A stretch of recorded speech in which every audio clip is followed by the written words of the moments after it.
Vous êtes à Duas Saídas, votre podcast sur le basket brésilien. Avec moi, Fábio Toledo et Lucas Guanais. Salutations, Guanais.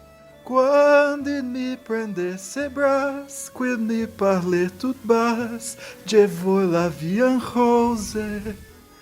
Ah, rapaz! Rapaz, sensacional, que começo. Acabou o podcast, né? Já pode acabar. Falou, galera, até semana que vem. Essa foi a 31ª edição, brincadeira, gente. 31ª edição do podcast Duas Saídas, o seu podcast sobre o basquete nacional, comigo, Fábio Toledo e Lucas Guanais. Eu acho que é o início mais contente que a gente teve do Duas Saídas até aqui, porque a gente nunca, né, sempre acreditamos, viu, Guanais? Brasil na Olimpíada. Cara, nem se juntar os 10 anos de locomotiva esportiva com Duas Saídas, a gente teve um início tão feliz assim. Basquete masculino classificado para Paris, na verdade é Lille, né? Os jogos vão ser em Lille. Basquete classificado para os Jogos Olímpicos. Eu confesso não, né? Não é segredo para ninguém que ouviu o último episódio. Eu tinha colocado minha expectativa em 3, né? De 0 a 10 eu tinha dado 3 de expectativa para classificação. Não era algo que eu vislumbrava e achava que seria muito improvável. E olha da maneira que aconteceu. Se falassem pra mim que o Brasil ia abrir 30 pontos na Letônia, eu ia falar que tava louco. Era louco. Completamente louco. Tava malucão, tava doido das cabeças. Bom, e vamos então, né, começar a falar dessa conquista brasileira, que eu acho que é algo que traz uma coisa que a gente não via há muito tempo na seleção, Guanais, essa questão da confiança no jogo da equipe, assim. Embora, curiosamente, né, em jogos grandes, principalmente a equipe com o Petrovic consegue, né, resultados interessantes, né? O problema é quando tem uns adversários um pouco mais abaixo, que o time não fica no mesmo nível, né? Mas vamos trazer aí todo o cenário, né, do pré-olímpico do Brasil, conquista dessa vaga marcante, histórica, muito importante, como a gente já tem falado, né, edição atrás de edição no Duas Saídas. Pois é, eu fiz alguns conteúdos após os jogos no Twitter, no perfil do Diego Marcondes, né, nos Spaces, né, que é o espaço de áudio lá do Twitter. Eu, o Diego e mais alguns convidados, inclusive tá tudo gravado, vocês podem conferir. Eu só não fiz o jogo contra Camarões por causa do horário, mas é impressionante como o Brasil começou meio cauteloso, cometendo erros, muito travado, e ainda no primeiro jogo contra Montenegro a gente teve a lesão do Raulzinho, então foram situações que também não davam confiança de que o Brasil tinha chegado bem. O Brasil começou com um ataque muito travado, quando não era Iago e Caboclo, geralmente não funcionava, os chutes de 3 pontos só saíam no limite, eles não eram gerados organicamente, não fluía, principalmente no jogo do 5 contra 5, né? Quando acelerava um pouco mais, tanto o Brasil quanto o adversário, a coisa acabava fluindo um pouco mais pra gente, mas no 5 contra 5 mais cadenciado não dava certo, a bola de 3 não estava caindo, eram poucos nomes que estavam funcionando, formação com Benite, Didi e Jorginho foram um desastre no começo, depois o Iago se machucou mais uma vez. Cara, nada levava a crer que a gente ia ganhar. Nada levava a crer que a gente ia ganhar. Claro, do outro lado, a Letônia também tinha seus percalços, né? Além de já ter ido sem o Porzingis, perdeu o Graziulis antes do início da competição e também mostrou um basquete ali. Primeiro contra a Geórgia, parecia que era a Letônia do ano passado ainda. Enfiou 28 pontos na Geórgia.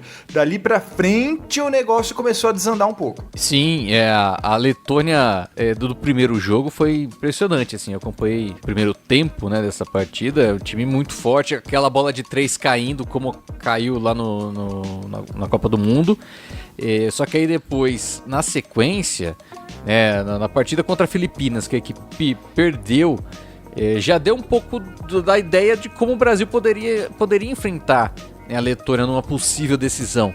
Porque a Filipinas mostrou ali uma maior presença de garrafão, que era muito necessário contra o time da Letônia, e contou muito também com baixo aproveitamento nas bolas de 3 da Letônia em momentos decisivos, em momentos importantes ali do jogo. E com isso chegou até a abrir 20 pontos, é isso? Filipinas abriu. E depois a Letônia conseguiu ainda dar a volta por cima ali, chegar próximo, mas não conseguiu, né, levar melhor. Enquanto que o Brasil, fato curioso, né, tanto na primeira fase contra Montenegro e... Abriu 26, Fábio. 26, pois é. 26 foi o máximo. E tanto contra Montenegro como contra Camarões, o Brasil teve um início muito fraco, muita dificuldade para fluir o jogo, mesmo na primeira formação e depois quando vinha do banco, também com baixo rendimento. A recuperação vinha ali no segundo tempo, né? O time voltava do intervalo melhor, um jogo mais intenso, conseguiu ali fazer a virada contra Montenegro, que foi uma grande vitória ali, e depois contra Camarões não conseguiu, né? Acabou derrotado. Chegou até estar, inclusive, né, próximo de estar eliminado na primeira fase, que seria um fracasso retumbante, né, do Brasil ali, mas conseguiu reduzir a diferença. Em determinado momento até... Vamos perder por isso mesmo, né? Pra garantir a classificação, ao invés de levar pra prorrogação e correr risco. Não quis evitar, né? Não quis... Sim. E aí, né, o cenário foi, de certa forma, favorável, né, porque o Brasil ainda terminou na liderança, né, do grupo. E aí, com isso, enfrentou Filipinas. Que aí, né, Guanais, nas semifinais, havia já um conhecimento maior sobre Filipinas, porque na teoria era o time que menos se sabia ali, né, dos participantes, e que mostrou, principalmente na primeira fase, ali na vitória contra a Letônia e tudo mais, a importância dos seus norte-americanos ali, dos seus estadunidenses, principalmente o Brownlee. E o Brasil conseguiu fazer um trabalho defensivo muito bom em cima dele, né? E a Filipinas ainda foi pro jogo contra o Brasil sem o Kai Soto. Verdade. Né, que tinha se machucado na fase de grupos, acho que foi contra a Geórgia, né? Que se machucou o Kai Soto. Então, o Brasil ainda teve essa vantagem, só que novamente começou mal. Tomou uma sequência de 18-0 da Filipinas, que chegou a abrir 16 ali no comecinho do segundo período. E aí, com o tempo, o Brasil conseguiu retomar. E qual foi o grande diferencial? Se a gente for puxar novamente desde o começo da primeira fase, o Bruno Caboclo foi regular o tempo inteiro. Muito bem, não à toa, MVP de todo o pré-olímpico. Léo Mendel foi bem, na maior parte das vezes, principalmente no ataque, tá? Marcelinho Huertas, depois de um início instável contra Montenegro, se acertou a partir do jogo contra Camarões, porque os times começaram a marcar o pick and roll com o Caboclo no drop. O que é o drop? É quando o pivô vai marcar o pick and roll e não troca para marcar o armador. Ele volta, ele recua para conter infiltração. Qual que é o efeito disso? Você permite o chute de média distância, que é a especialidade do Marcelinho. Então ele cansou de dar floater e drible, parar e chutar, né? O drible, parada e jump. Marcelinho cansou de fazer isso, puniu muito as defesas que continuaram, né, fazendo isso, porque acho que todo mundo entendeu que era melhor pagar o chute do Marcelinho do que deixar o Caboclo embaixo da cesta com condições, né. Acho que foi essa a conta que fizeram. E aí o Marcelinho também subiu de posição, o Gui Santos, nos minutos que teve, também foi regular, mas a partir do jogo contra Filipinas, a gente teve um ganho de Jorginho e de Didi. Eles foram fundamentais na defesa, foi o grande jogo do Didi na competição. Até então, tinha sido o grande jogo do Jorginho também na competição, foram fundamentais ali, principalmente no terceiro período, numa formação mais defensiva que o Brasil teve, que foi quando conseguimos a virada, né, que foi quando conseguimos ali retomar a vantagem, e depois que o Brasil virou, não teve essa de ficar alternando liderança. O Brasil virou, já pegou a vantagem e não ficou atrás em nenhum momento e conseguiu uma vitória relativamente tranquila ali por 11 pontos. Por mais que o placar não mostre uma distância tão grande, foi bem mais tranquilo esse último período que o final do jogo, né? O terceiro quarto foi 24-6, né? O Brasil voltou muito forte ali, já tinha reduzido a diferença, né? E logo já fez a virada no terceiro quarto, assim que começou o terceiro quarto. O time chegou com a mesma intensidade até dos outros jogos, né? Com esse terceiro quarto muito bom. E realmente, né? O Didi e o Jorginho foram muito importantes nisso. E fundamental, a gente até falou na última edição, a questão já estava limitado ali por conta dos armadores, né? Não sabia muito bem as condições de cada um. A gente ficou sabendo depois ali, né, com a lesão do Raul, que seria uma aposta bem pesada, né, para a seleção brasileira e que ia precisar dos alas, né? Presença dos alas. E eu acho que nessa partida, principalmente na questão defensiva, o Didi apareceu bem para ajudar o Brasil. O Jorginho também teve sua contribuição, fazendo 1, 2, até 3, assim, quando necessário.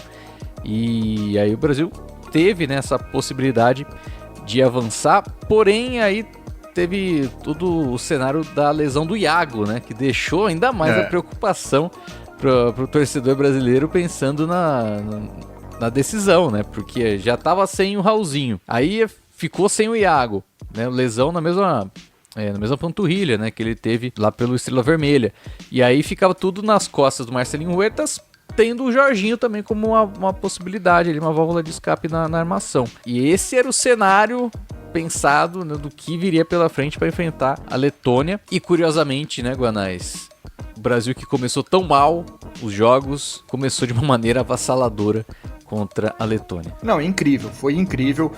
Contra a Filipinas ainda o Huertas ficou na armação o jogo inteiro, mas contra a Letônia o Jorginho começou a fazer parte do quinteto titular e o Jorginho armou o primeiro período. O Jorginho foi esse cara da bola, o Huertas ficou num papel secundário num primeiro momento. E o Jorginho é um caso curioso. O Jorginho, no início da carreira dele, obviamente era nítido o potencial físico que ele tinha para bater os seus adversários, que via de regra eram mais baixos. Isso eu tô falando de época de Pinheiros e Paulistano. Ele foi pro Houston Rockets, voltou pro Paulistano e ainda não usava esse potencial no máximo. Começou a usar no São Paulo, virou MVP, foi pra Franca, virou o Jorginho que a gente conhece hoje, foi pra Alemanha também, só que na seleção nunca ia. Verdade. A ponto de o Jorginho começar a ser convocado como ala, porque ele não armava, ele não partia pra cima, não funcionava, e não funcionou até o jogo contra a Letônia. Nos momentos dos amistosos em que o Petrovic tentou o Jorginho armando, deu tudo errado. Nos poucos momentos que o Jorginho entrou contra Montenegro e Camarões, não foi bem, não funcionava. De repente, contra a Letônia, virou o Jorginho que a gente vê no NBB. Virou o Jorginho insinuante, ofensivo, batendo pra cima, usando o físico. Ele deu uma enterrada na cabeça do Letão no terceiro período ali, que, meu Deus do céu. Um negócio impressionante que a gente não vê ele fazer internacionalmente. E fez no momento que mais precisava. Foi assim, por muito, muito, muito melhor jogo do Jorginho com a camisa da seleção brasileira. Por muito.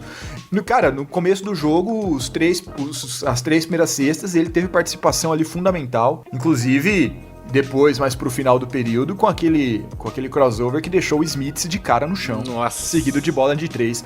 Foi inacreditável. O Jorginho fez o seu grande jogo no momento em que mais precisava. Foi com confiança. Acho que a boa atuação contra a Filipinas ajudou isso um pouco. O fato das primeiras bolas do Brasil caírem também contra a Letônia ajudou um pouco para manter esse ritmo, né, esse ímpeto. E, cara, foi incrível. E aí depois, claro, Bruno Caboclo entrou no jogo, Léo Mendel foi muito importante, o segundo tempo do Gui Santos foi excelente. Lucas Dias, eu não tinha falado dele, né? Lucas Dias é outro que a gente redescobriu, né? É outro que na Copa do Mundo ano passado fez um jogo bom contra o Canadá, mas o resto do torneio meio apagado. E nesse foi titular os 4 jogos e muito impactante no ataque e na defesa, com uma intensidade também que a gente não vê normalmente, às vezes nem no Franca. Incrível como que o Lucas Dias jogou bem e foi titular com sobras desse quinteto brasileiro. Muito também porque o fato do Mãozinha não chutar muito bem fez o Petrovic usar mais o Lucas Dias, mas isso a gente fala depois. O fato é que o Lucas Dias correspondeu. Ele correspondendo, o Bruno Caboclo correspondendo também tira um pouco o tempo de quadra, por exemplo, do Cristiano Felício, né, que jogou só 3 minutos contra a Letônia. Mas chamar a atenção, né, desse primeiro período, a gente até tinha conversado, né, Guanais, durante ali, assim que acabou o primeiro quarto, foi o melhor quarto que a gente viu da seleção brasileira na nossa vida, né, Guanais? A gente nunca tinha visto o Brasil jogar da maneira que jogou, com 8 bolas de 3 em 8 tentadas, inclusive com uma no meio da quadra ali do Bruno Caboclo. Foi a bola que quando eu vi ele preparando o arremesso, só faltava acertar essa, né? E aí ele acertou e a empolgação era tamanha que o Caboclo pegou a bola e deu uma cravada ali, já comemorando. porque foi o primeiro quarto perfeito pro Brasil. Tirou a defesa, tirou o ataque da Letônia, pegou o rebote, né, evitou o contra-ataque e conseguiu as bolas de 3 sensacionais. Calou toda a torcida da Letônia que tava ali pra torcer, né, pra apoiar a equipe. Foi muito engraçado nesse momento da bola do Caboclo, que a transmissão cortou pra torcida da Letônia e a galera não acreditava, todo mundo com mão na cabeça. Aberto. Sem entender nada, todo mundo espantado. Foi impressionante. E no segundo tempo, a Letônia melhorou um pouco a marcação, né? Tirou os chutes de 3 do Brasil, o Brasil chutou 1 de 3 no segundo período, né? Saiu de 1-8-8 para 1/3. E aí a Letônia venceu o segundo período, mas no terceiro o Brasil voltou do intervalo novamente muito bem, muito ligado. E aí a gente foi já para o último período com uma diferença na casa dos 25 pontos, né? E aí era aquele sentimento realmente de é só manter que a vitória vem. Mas esse início foi fundamental. Quando você tem um início dessa maneira, dita o andamento da partida total. Então, foi realmente... Olha, na hora, assim que o primeiro tempo acabou, eu tuitei, né, que foi os melhores 10 minutos que eu já vi da seleção brasileira. Depois eu parei pra pensar, ver se eu não tinha esquecido alguma coisa, se eu não tinha passado alguma grande atuação, e não, cara. Foi impressionante. Foi impressionante o que o Brasil fez. É o melhor que o Brasil poderia apresentar, né? Fazendo um trabalho intenso defensivamente, conseguindo dominar o garrafão e acertando as bolas de 3 que...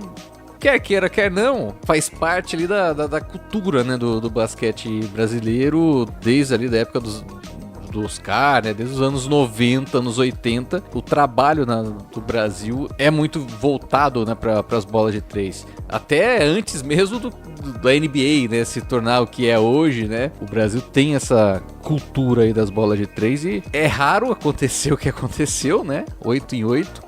Mas quando rola tem que comemorar muito, tem que aproveitar, inclusive, né, quando isso acontece. E o Brasil conseguiu ir bem, administrar o jogo também, né, porque a Letônia veio para também se recuperar depois disso, né, e o time conseguiu manter ali uma atuada, principalmente no segundo tempo, para vencer com tranquilidade, né, Guanais? É difícil ver isso, né, o Brasil ganhar com tranquilidade numa partida decisiva e tudo isso aconteceu. Nem parecia Brasil, viu? Não, exatamente. A gente tá sempre com a corda no pescoço, a gente que tá no sufoco, correndo atrás. E foi assim no próprio pré-olímpico. E de repente era o Brasil administrando uma vantagem de 30 pontos. Nesse primeiro período, tava até equilibrado, pra ser sincero. Tava a diferença de 4 pontos, salvo engano, faltando 3 minutos ali. E o Brasil abriu 19-0. Fez uma sequência de 19-0 no final, que foi acachapante. É muito bom estar do outro lado. É esquisito até um pouco. É até um pouco estranho. Mas o Brasil conseguiu controlar bem essa reta final de jogo. Os irmãos Bertans fizeram só uma bola de 3 pontos e no finalzinho do jogo, quando já tava acabando, o Zagars foi bem parado. O Lomas até parecia que ia tentar alguma coisa, o Smits no comecinho do jogo, mas durou bem pouco. Kuroks zerado também. Você vê, são os principais jogadores deles. O Dairis Bertans, 0 pontos. O Davis Bertans, 3 pontos, mas que não vale praticamente nada, tava em 30 pontos a diferença no finalzinho do jogo. Kuroks zerado. Zorik só 6 pontos. A Letônia chutou para 27%. Arbitragem jogando junto. A arbitragem jogando junto, porque a Letônia começou a bater. Dar cotovelada, dar um monte de lance que poderia até render desqualificação, né? Até podia dar falta desqualificante, a arbitragem não marcava, não dava. E o Brasil soube se manter, soube ficar com a cabeça no lugar. E até por esse lado, né? Que bom que a gente abriu uma grande vantagem, porque se fosse pro finalzinho tudo equilibrado, não sei não se a arbitragem ia dar um jeitinho de classificar os caras. Ia ser tenso o negócio. Em quadra, até não há tanto o que dizer contra a Letônia. O Brasil começou com uma intensidade muito diferente dos outros jogos e as bolas caíram, né? Quando isso acontece, tudo fica mais fácil. Acho que é um bom resumo do jogo, sem querer ser muito simplista. Mas isso ajudou muito, né? A escolha do Jorginho para bater para cima também foi muito interessante. Mas, cara, como é importante, né? Essa classificação do Brasil. Primeiro, por critérios objetivos. Eu fiz uma coluna, inclusive, agora me tornei colunista do site Negócios no Esporte, né, do Daniel Portillo Jardim. Ótimo texto, lá, por sinal. Muito obrigado. Tá lá no fixado do meu perfil no Twitter, vocês podem ver.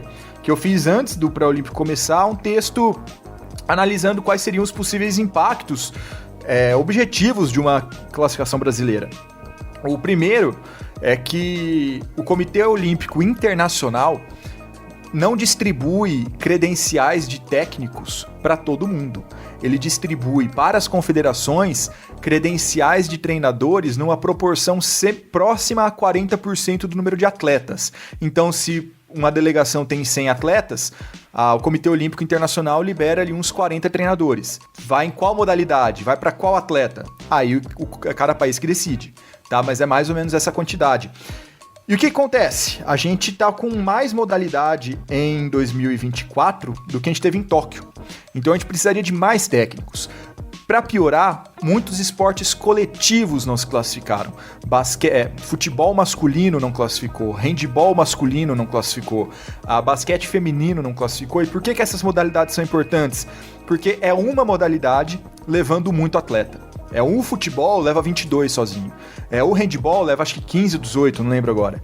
Então isso gera um excedente de credenciais de treinadores que são usadas em outras modalidades, do que, por exemplo, surf, skate, cada um tem o seu.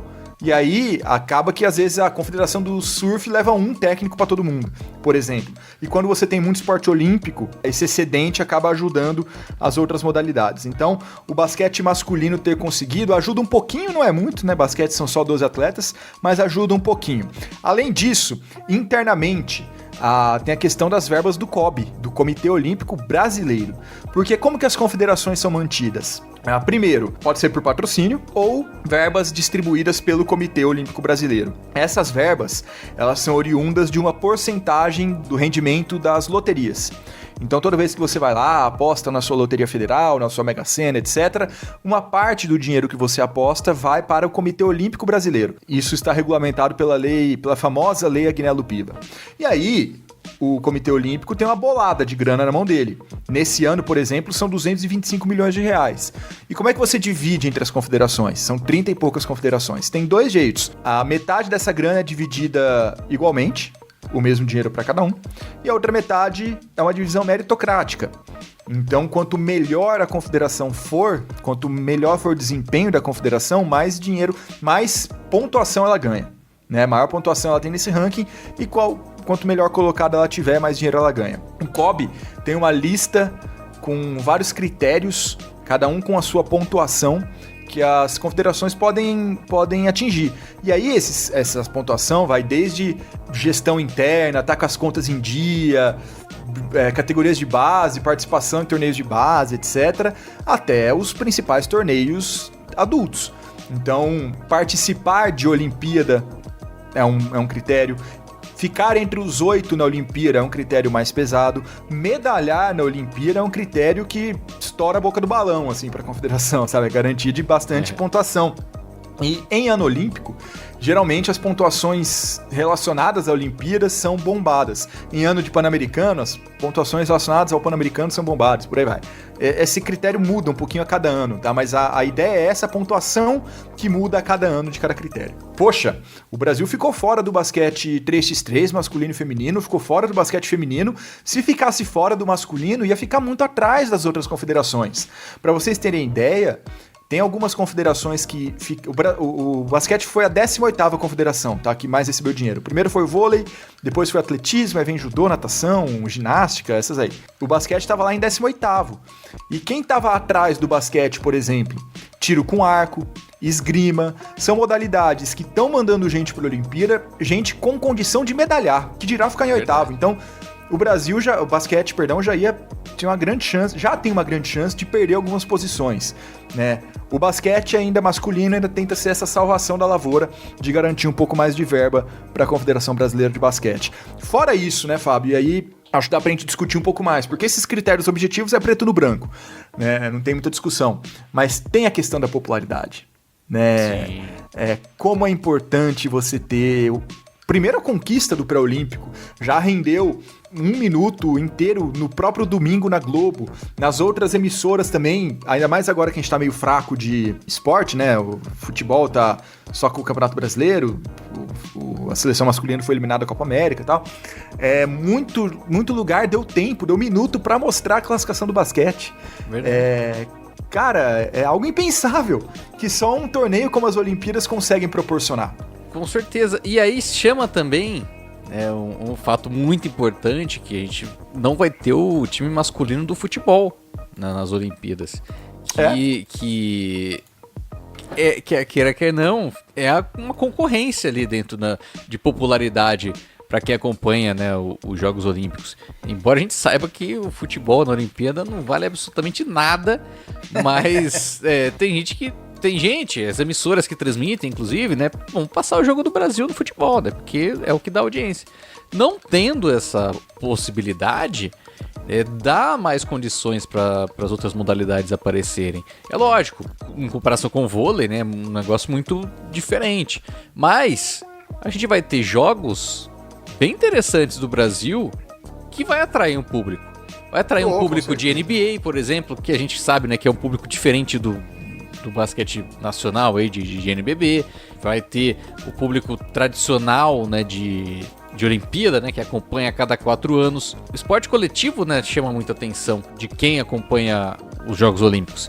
E aí você vai ter a nossa seleção marcando presença. E até ressaltar um outro ponto bem importante dessa conquista do Brasil, foi tão diferente assim, que dos 4 pré-olímpicos que a gente teve, 3 o time da casa venceu, né? A Espanha fez em Valência e conseguiu a sua classificação lá. A Grécia fez em Pires e venceu, né? Até eliminou a Eslovênia do Doncic, né? Deu Antetokounmpo, família Antetokounmpo conseguiu essa vaga.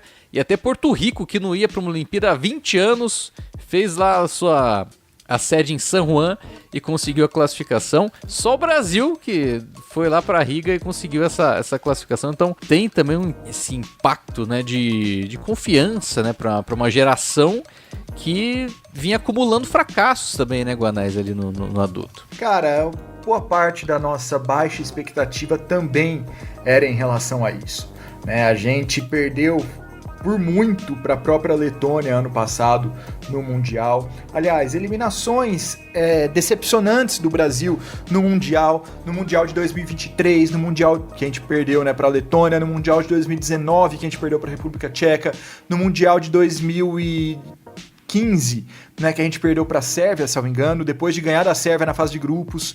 Então, e a gente pode puxar a lista para bem mais para trás, tá? Pré-olímpico de Split, mesmo todo o ciclo, cara, foi um ciclo que a gente perdeu para a Colômbia, foi um ciclo que a gente perdeu para o México, sabe? Foi um ciclo que a gente tomou vareio de Porto Rico, que tudo bem perder para Porto Rico, mas até que tá na Olimpíada, mas a gente foi destroçado por Porto Rico. É um ciclo em que Jorginho, Lucas Dias não renderam, Didi não rendeu. É um ciclo que a gente teve uma troca de técnico há 2 meses da competição e voltou um técnico que, tudo bem, o Petrovic entra pra história. Ele já tinha entrado com a vitória sobre a Grécia, mas dessa vez ele de fato teve uma conquista objetiva para além de um grande jogo. Mas a Confederação Brasileira trocou de treinador faltando 2 meses e trouxe de volta um cara que não tinha conquistado nada na primeira passagem, inclusive com eliminação sofrida para a República Tcheca e para a Alemanha no pré-olímpico. Um cara que quando saiu falando mal de todo mundo, saiu botando a responsabilidade nos jogadores, um cara que enquanto estava lá convocou o filho do diretor da Confederação e que nesse período, entre 2021 e 2024, não fez nada, né? Ele treinou um tempinho a Croácia de maneira interina, o Pesaro, o clube italiano que ele treinava, não durou a empreitada dele por lá, ele estava parado. Esse, inclusive, foi um dos motivos dele aceitar em abril, né?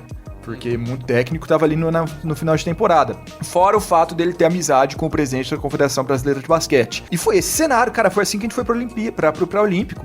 Com um Raul com dúvida e logo machucando no primeiro jogo, com um Iago baqueado. E a gente passou na casa dos caras, velho. Isso é incrível, é incrível. a gente tava falando da popularidade, né? Você falou muito do público de NBA, que dá audiência, mas tem também a questão daquele primeiro público, né? Porque a Olimpíada é vitrine. Olimpíada é vitrine. E voltando lá nos Spaces, né? No domingo, após a classificação, participaram eu, o Diego Marcondes e o Gabriel Barros também, que é outro que fala bastante de basquete no Twitter. E os dois, no caso dos dois, falando que começaram a assistir basquete em Olimpíada. Começaram a se interessar pelo basquete nacional, além de NBA, em Olimpíada. Isso é incrível, né? Pensa quantas pessoas não são impactadas pelo Brasil inteiro com uma vitória, por exemplo. Seja lá qual for, né? Então, tem todo esse lado de renovação de interesse da modalidade, de chegar aos Jogos do Franca ano que vem, tanto nos jogos em Franca, mas aí a torcida já conhece, mas nos jogos fora de Franca, falar, tá vindo 2 atletas olímpicos jogar aí, tá vindo o Jorginho e o Lucas Dias jogar aí. Lembra do que o Jorginho fez com a Letônia? Ele tá vindo jogar na sua cidade, né? Ele tá indo pra Campina Grande, ele tá indo pra Pato Branco, pra... sei lá, que outro time vai acabar entrando no NBB, além do Cruzeiro. Então, isso impacta muito. Isso é muito bonito, e isso é difícil de mensurar a curto prazo, mas é um efeito que a gente percebe muito olhando pro vôlei, né, principalmente. É o grande exemplo, né? É o grande exemplo. Então... É incrível. Ou pro skate também. O skate acho que ficou bem mais fácil de notar também. Isso é importantíssimo, E também a questão financeira, para além da verba do COB, porque a Confederação Brasileira de Basquete está sem patrocínio, né? O Anselmo Góes até soltou na sua coluna no jornal O Globo de que o patrocínio da Galera Bet, que foi tão anunciado anos atrás, que seria um grande patrocínio até 2031, está dando calote na Confederação Brasileira de Basquete desde janeiro. Então, até boa parte dos custos, segundo o Anselmo, estava sendo bancado pela própria confederação com outros tipos de verba e até pelo presidente. Mas aí, se for também, tudo bem. Mas a gente viu, né? Não tinha patrocínio nos itens brasileiros, né? Sim. Nos últimos anos a gente via, né? Patrocínio de banco, né? Marcando presente, verdade. Agora tem outro porém, né? Para buscar um patrocínio. Tem essa possibilidade agora de Olimpíada, tá? Uma seleção olímpica, mas também tem a questão de confiança, né? Da confederação. É claro. Não, com certeza. Mas aí entra um pouco novamente na história de Olimpíada ser vitrine, né? E acabar mascarando algumas coisas. Porque nada mudou também no planejamento de Confederação Brasileira de Basquete, né? Esse ano a gente falou em vários episódios, várias coisas que aconteceram ao longo do ano, inclusive no basquete feminino, que a gente vai falar daqui a pouquinho mais também, que não indicam uma gestão diferenciada também. Não é porque classificou para os Jogos Olímpicos que tudo se tornou um mar de rosas, longe disso. Sim. É muito legal, é histórico, é maravilhoso, tá? É maravilhoso a gente classificar para a Olimpíada, ainda mais no momento em que, né, são poucas seleções que vão. A gente, Letônia, Lituânia, Itália, Argentina, um monte de seleção super tradicional tá de fora. E o Brasil tá lá dentro. Mas não é por isso que tudo que aconteceu nos últimos anos foi validado. Pelo contrário, ainda é uma exceção. A gente jogar ainda é uma exceção. Então vamos comemorar, aproveitar cada momento, mas tem que tomar um pouco de cuidado também nessa avaliação, principalmente extra-quadra. Aliás, o tamanho da comemoração justamente mostra como é exceção, né? Sim. Pela maneira como estão comemorando. Como é algo fora do padrão, né? Agora, né, o Brasil, então, vai para a França, para Lille, né? Vai ser disputada o basquete nos Jogos Olímpicos e caiu num grupo pegado, né? Vai pegar França, Alemanha e Japão. Os franceses, donos da casa, vêm com time forte. A Alemanha, atual campeã mundial. Os japoneses têm também a presença do Watanabe, né?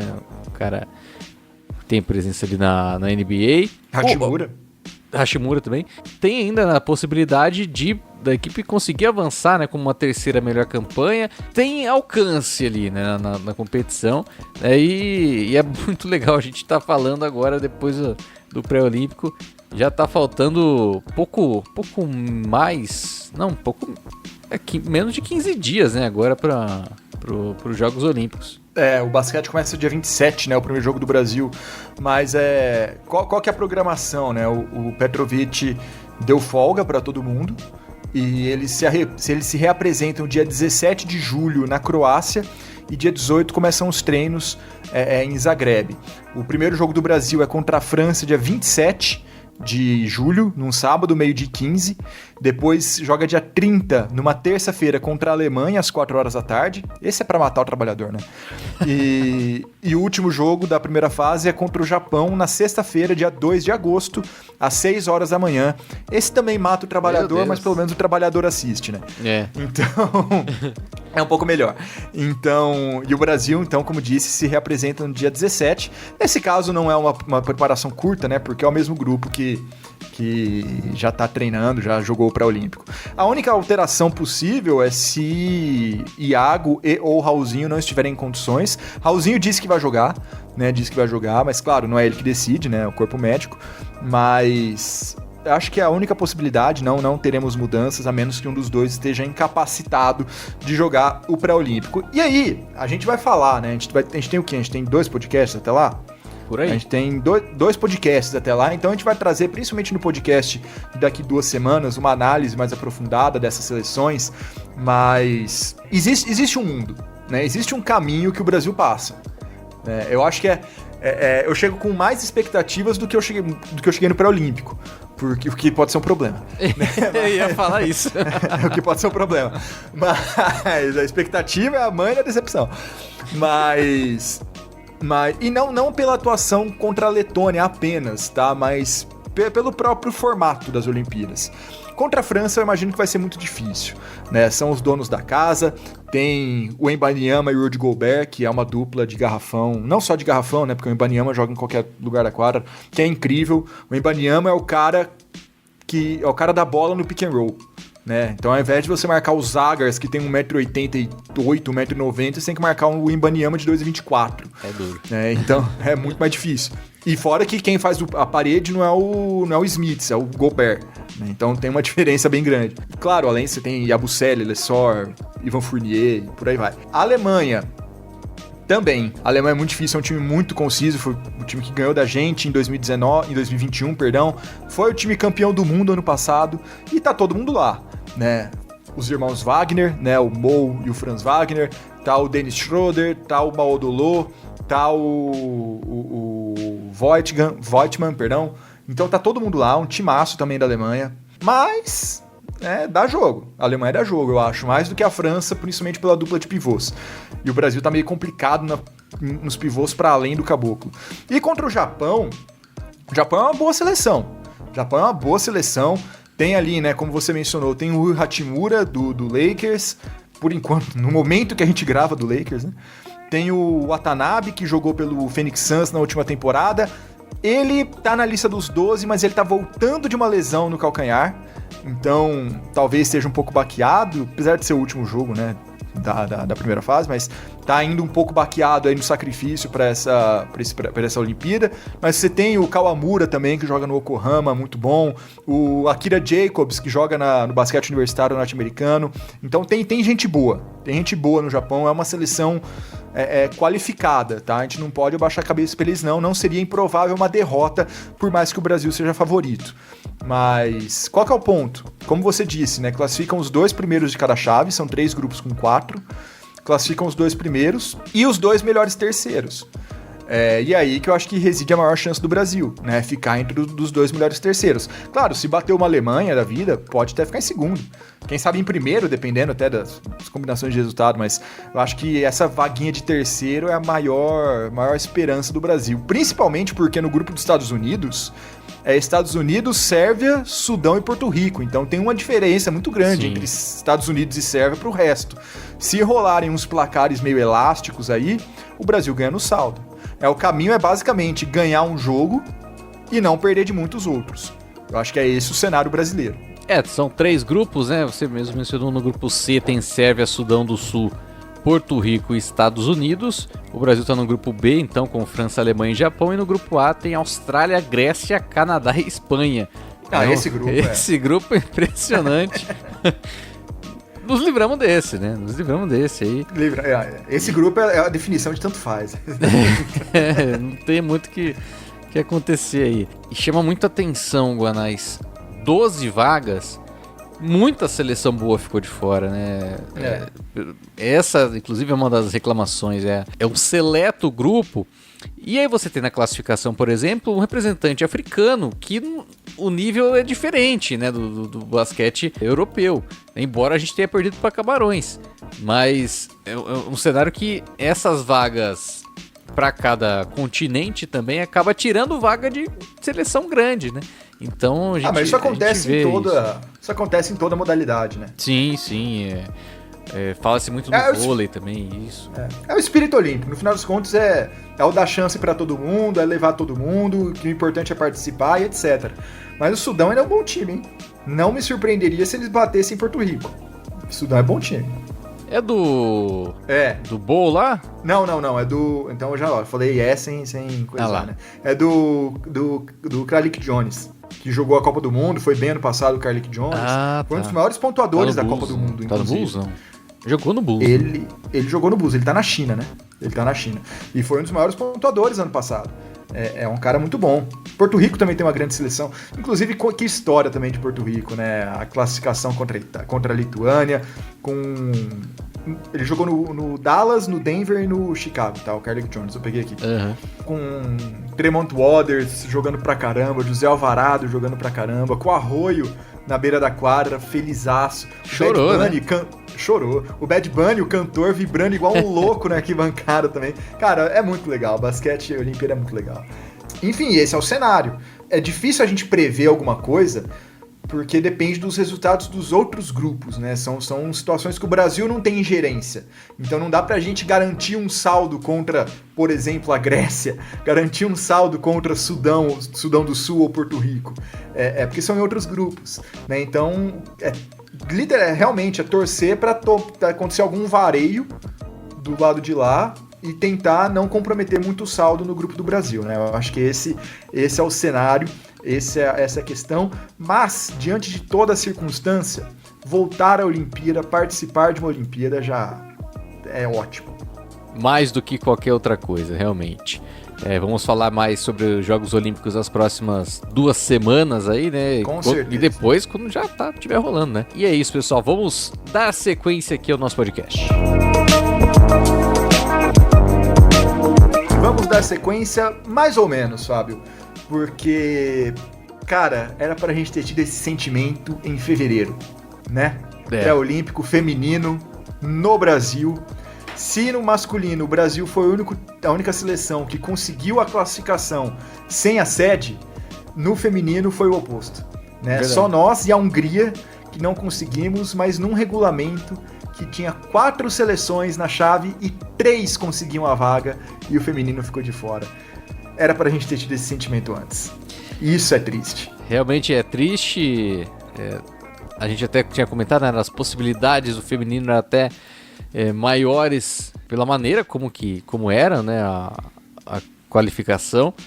O Brasil acabou não tendo esse resultado. E aí foi tudo por água abaixo, né? Seguiu o rio abaixo e a gente tá vendo até aqui, né, um cenário bem tenso, assim, né? Principalmente com questão a expectativa, a esperança, né, pro basquete feminino.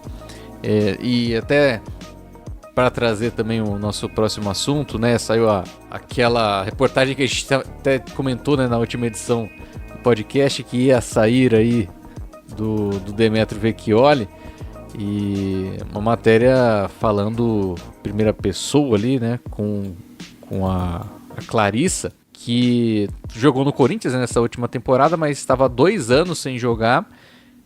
Muito se falava por conta de lesão, né, mas aí no texto ela conta a história, né? Conta a história da Clarissa, que foi muito mais do que lesão, né, Guanais? Pois é um formato que ficou muito famoso pelo The Players Tribune, né, com jogadores de futebol, que é basicamente jogadores de futebol dando um longo relato sobre alguma passagem de sua vida, algum trecho de sua carreira, etc.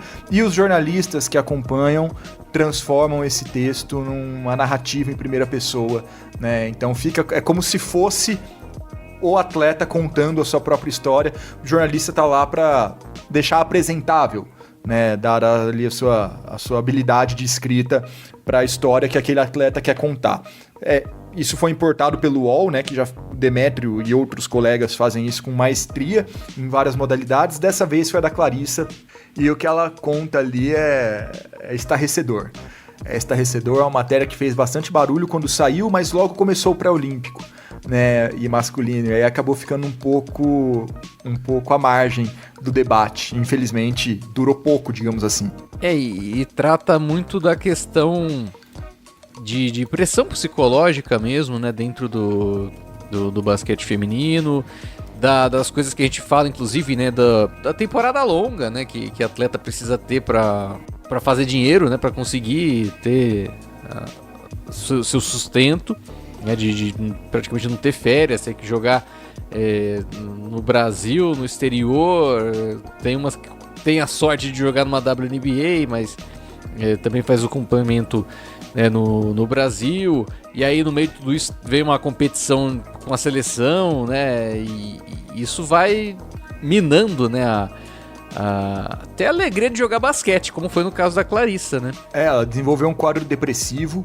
ela não sou eu que estou diagnosticando, tá? Ela que assumiu isso, ela desenvolveu um quadro depressivo, ela relatou vários episódios, vou colocar alguns aqui, mas eu recomendo muito que vocês procurem aí no Google ou em outro lugar, digitem Clarissa Demétrio Vecchioli UOL, vai ser a primeira matéria, tá? O título até pegar aqui, o título no Google, Clarissa dos Santos lamenta ambiente ruim no basquete, mas o título da matéria mesmo é Quando o Esporte Não Faz Bem.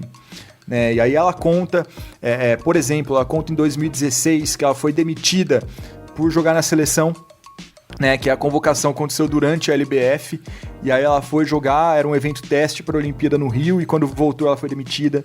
Depois ela contou outros episódios, como por exemplo, um dia em que ocorreu uma reunião na Confederação Brasileira de Basquete, e o tema era postagem sobre racismo. E ela disse que, até abre aspas, né? Um monte de gente branca falando que você não pode falar de racismo. E quando eu questiono a postura deles, é como se alguém tivesse colocado coisas na minha cabeça. Eu não posso formar pensamento, não tenho capacidade intelectual para formar meus pensamentos. Oi? Aí ela continua. Uma coisa que disseram foi: você quer abraçar o mundo, mas tem que primeiro cuidar da sua casa. E ela conclui: na minha casa tem racismo, tem gente sendo morta. Na sua casa não tem, mas a gente não mora na mesma casa. Então são coisas muito, muito pesadas. Outro episódio sobre... ela questionou um post da CBB que enaltecia alguns feitos do basquete masculino, e ela pediu para que esses posts também dessem destaque para o feminino. Ela sofreu retaliação por isso, e ela fala outros também que mostram como que o ambiente, como que a gestão é amadora, e para além da amadora, é cruel. É cruel com o basquete feminino, a estrutura é muito ruim, o tratamento também é muito ruim. Não à toa, ela foi uma das que mais se pronunciou nas últimas semanas no caso Diego Falcão José Neto, né? Ela foi uma dessas atletas mais vocais ao lado da Damiris Dantas. É um fato bem interessante que ela até fala, né? Em determinados momentos, né, você precisa engolir sapos pra seguir, né? Jogando, seguir sem ser visada, né? Mas não o brejo inteiro, né? E aí ela até, eu lembro até nesse caso do Diego Falcão, inclusive, né? Que ela tinha falado no vídeo que ela tinha colocado nas redes sociais, né?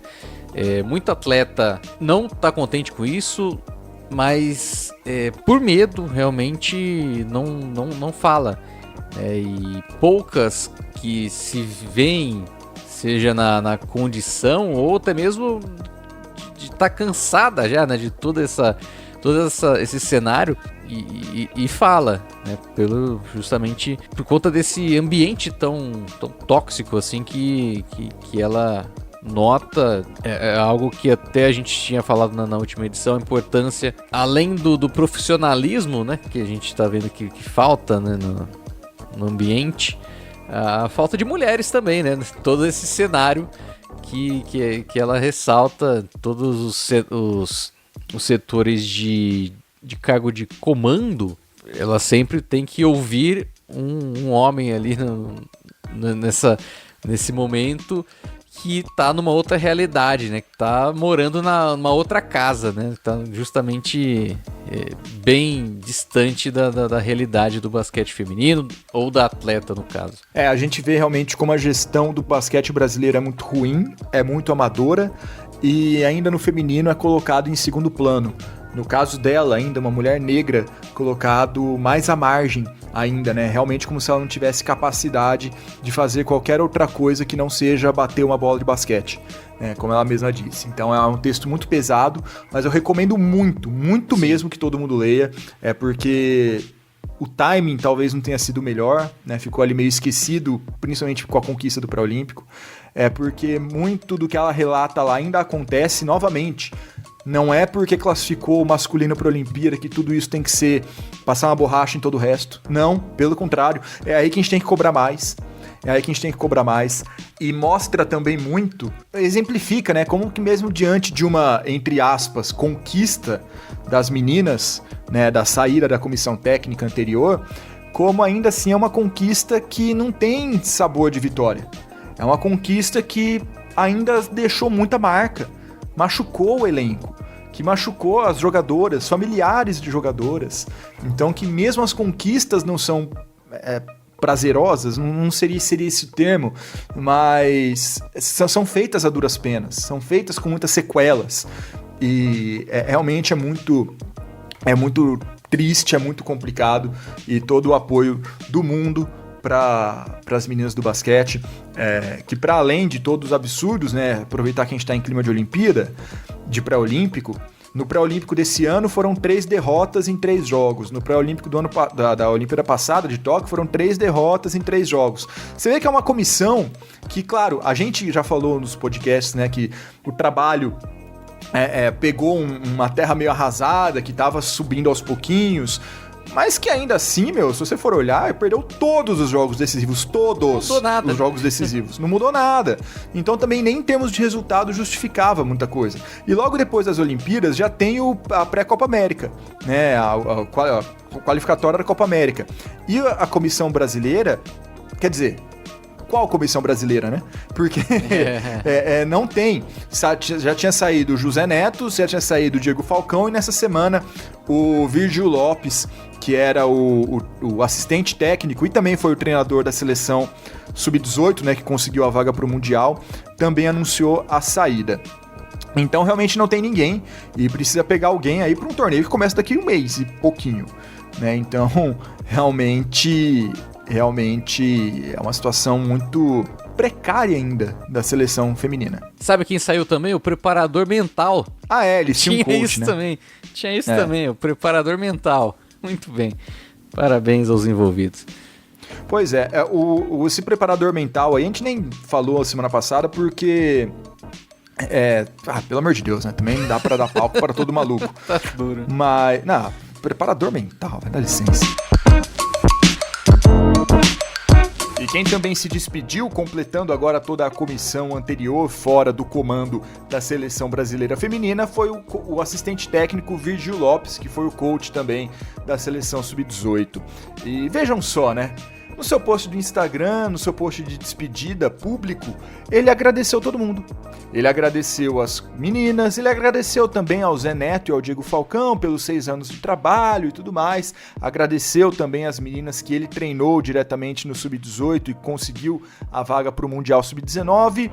Um post tranquilo. Não é difícil, não precisa de muito. Né? Sem aquela ladainha de fui atacado por defender minha opinião, sem defender estuprador, sem colocar religião no meio, só agradeceu todo mundo, ergueu a cabeça e saiu. Vamos combinar que não é difícil? Não precisa fazer um post covarde e irresponsável igual feito por Zé Neto e Diego Falcão semanas atrás. E a gente já tinha comentado isso aqui. Veja, é fazer o básico. é fazer o básico e sem se colocar como vítima numa situação em que não é sobre você. Não é difícil, não é difícil. Então fica aí o registro da saída pacífica de Virgil Lopes.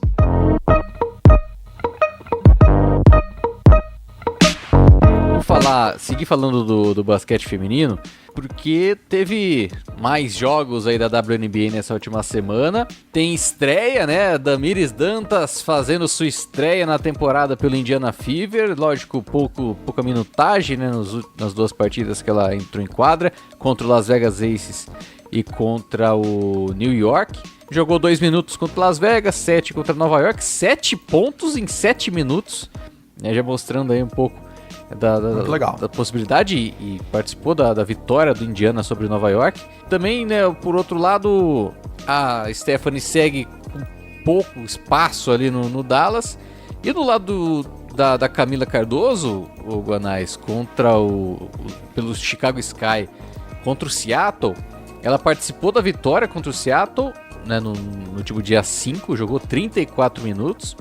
E depois no dia 7, contra o Seattle novamente, Seattle venceu o Chicago, a Camila jogou 20 minutos e o pessoal meteu o pau na treinadora do Chicago, porque a Camila tinha jogado bem o primeiro período, sendo importante ali para a equipe, pegando rebote, fazendo ponto, e a treinadora tirou ela no segundo período e o pessoal não gostou nada de ter da treinadora ter tirado a Camila quando ela estava num ótimo momento. E mais do que isso, na entrevista pós-jogo, inclusive vejam no perfil do Beta Basket ou da Roberta Rodrigues no Twitter, né? A Roberta, que é a dona do perfil Beta Basket, no Twitter, tem uma entrevista, eu não lembro se é com uma jogadora ou se é com a treinadora do Seattle Storm.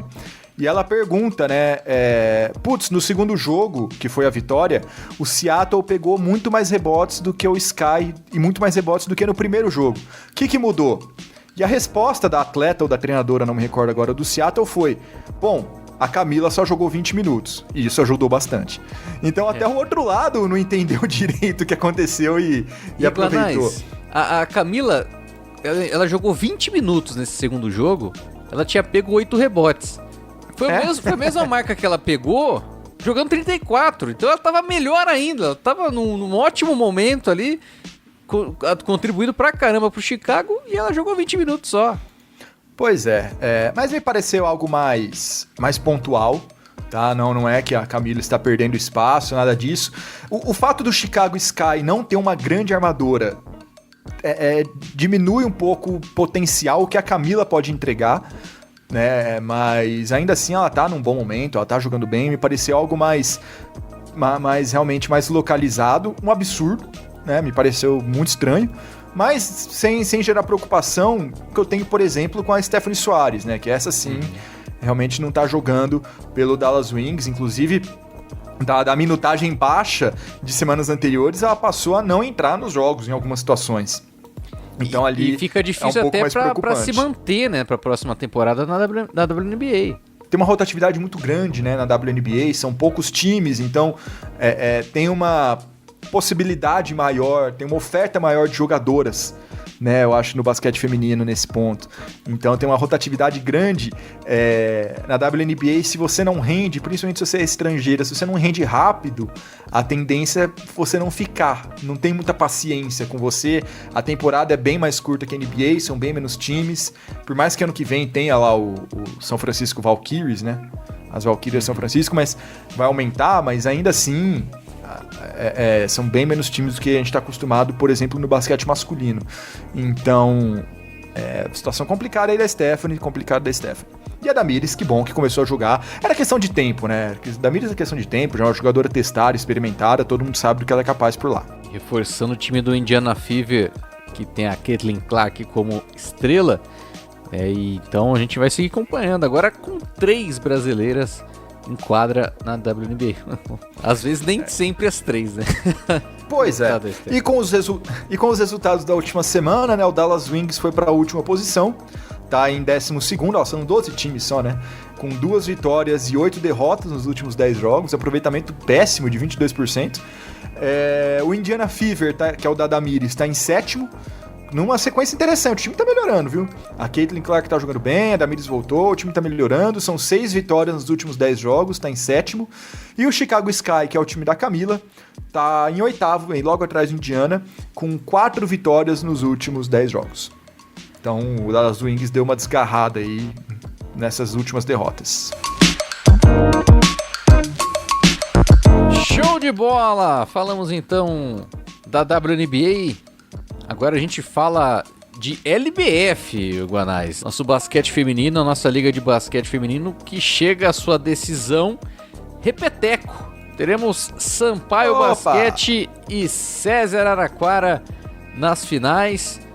O Sampaio conseguiu eliminar ali o Campinas, enquanto o César venceu o Ituano. E mais do que isso, Guanais, 3 jogos nas 2 séries. A gente tinha falado aí principalmente da série Campinas e Sampaio, né? Que o Sampaio venceu em Campinas, dava todas as condições aí para a equipe até vencer num jogo 2, mas o Campinas conseguiu se recuperar. Era um grande desafio, né, para a equipe, mas conseguiu isso. Um desafio ainda maior se levar em conta que o Campinas estava desfalcado da Babi Honório. Simplesmente a Babi Honório estava desfalcando a equipe do Campinas nos jogos no Maranhão. Exigiu mais, principalmente da Casa Nova, né? Uma experiente não joga, a outra tem que aparecer. E ela correspondeu. Uma partidaça cubana, junto com a Fatou Diagne, que trancou o garrafão. O Sampaio teve dificuldade ali embaixo, principalmente para superar, né, a senegalesa, e sofreu muito ali na rotação também, né? Talvez tenha sido o primeiro jogo que a equipe sentiu de fato a falta das estrangeiras aí que chegaram na temporada, né? Crislin Kai e a Trinity Batiste, que estão fora agora nos playoffs, mas as atletas ali, principalmente a Laís, que vem bem do banco, né, não corresponderam o suficiente nesse segundo jogo, e o Campinas conseguiu vencer por 62-55. E aí foi só a segunda derrota do Sampaio na temporada, né? Tinha perdido uma pro Ituano lá na primeira fase, só perdeu agora. 2 derrotas só. E aí você pode levar em consideração também a Copa LBF, que aí o SESI venceu também, né? Ah, é verdade. Então, terceiro. Eu tinha esquecido disso. Na LBF em si, a segunda. E no jogo 3, aí a história foi completamente diferente, né? Um raio não cai 2 vezes no mesmo lugar, né? Apesar da Casa Nova também ter ido bem, o Campinas, ele errou muito mais, né, do que o Sampaio. 27-12 em erros cometidos. E erros principalmente no garrafão. E aí o time perdeu esse ponto forte que teve no jogo 2, e o Sampaio teve muito mais volume de jogo ali com a Kaká, com a Sassá, com a Isa Sangali, e aí também a rotação foi um pouco mais ativa, principalmente com a Laís, e aí não teve jeito, né? O Sampaio atropelou, venceu por 80-44, o Sampaio então chega às finais da LBF pela 6ª vez na sua história. Não, realmente uma campanha praticamente irretocável do Sampaio. E que bom que o placar subiu, né? Até não no jogo 2, né? Mas no jogo 3 o placar subiu um pouco, pelo menos pelo lado do Sampaio. A gente tinha falado na semana passada dos jogos 1 que nenhum dos times tinha batido de 60 pontos, mas o Sampaio conseguiu superar com folgas essa marca no jogo 3. E na outra chave, né? Também jogos com placar mais interessante, mas ainda muito parelhos, né? Muito apertados os jogos. A série começou com o SESI vencendo em Araraquara, né? E depois, nos outros 2 jogos em Itu, apesar de ter sido parelho o resultado, o placar, o SESI ele se manteve melhor. No jogo 2, o Ituano, é curioso isso, o Ituano ele ficou na frente por 25 segundos na segunda partida, que foi justamente os últimos 25 segundos.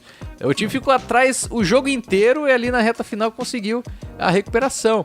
É um bom jogo ali pro time do SESI da Letícia Josefino, que tem sido até convencional nesses jogos recentes aí do SESI. A Letícia fazendo um playoff muito bom. A Manu também foi bem, teve Sossô, a Érica. Mas o Ituano ele conseguiu se recuperar depois de mais um jogo marcante da Gabi Guimarães, que jogou todos os 40 minutos. A gente lembra na primeira partida que a Gabi Guimarães até estava meio desgastada fisicamente no último período, Chegou no jogo 2, ela jogou os 40 minutos, mostrou que estava com condição.